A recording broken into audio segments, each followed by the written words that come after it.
Wednesday. Happy Wednesday to you. We're talking about DIY design, making us look like pro designers without the big bill behind it. Right, Chatelaine Current shoe, I can't make you that. But you know that I am not actually a DIYer. So my whole thing is really about designing a space, and it's into January, into February, you want everything fresh and kind of new, and we're not quite at spring, but we're still heavy into winter, but we want it to look lighter, newer, more chic, if you will. So a few ideas to help get your engine started and to really make it look as though maybe you have hired a designer. Those cats are not cheap. Like, you want to talk about budget, game on. Do it's good almost work. RSP time. We got budgets to Great way to do, great way to add that kind of Game of Thrones, disheveled aristocrat look is something faux fur in the form of a throw. So get a little stool, throw some, you can go to IKEA and get those pellets. There are a lot of ethically harvested, ethically sourced throws and sheepskins and things that you can find that are, that look cool, that add that really kind of designer edge. Let's take a look at the next one.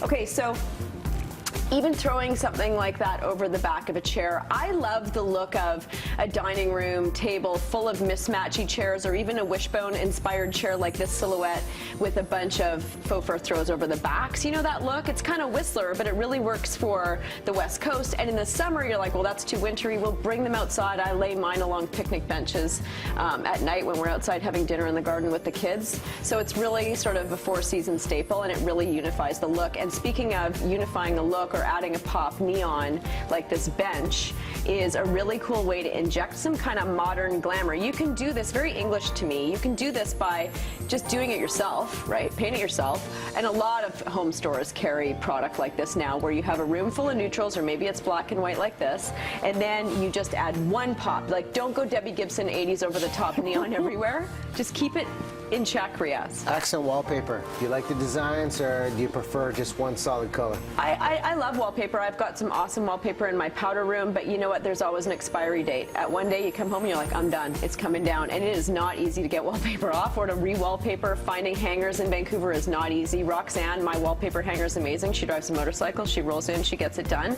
But it is not an easy task, and it's not cheap, and it's tough to do by yourself. One thing that I also say, always designers will say, lighting and paint is ground zero, right? Those are the two things you can do to overhaul your space. What I love about this image is these oversized basket pendants over the kitchen. It looks out of proportion, but it looks in proportion because it's so shocking. It's very fashion. It's very cool. I have very similar ones above my kitchen table. Do you like this basket look? I like something that's a conversation starter, and then will catch your eye when you walk into a room. So I do like what's going on here, but where's the place to go if you want some unique designs when it comes to lighting fixtures? Well, get on Insta, and a lot of places now you can shop Insta, or get on Pinterest and just follow yourself down the rabbit hole. You can find them. I got mine from 18 Karat. They are no longer in Vancouver, but you can find these things so easily through social now, right? Like, just Google it and you'll find them.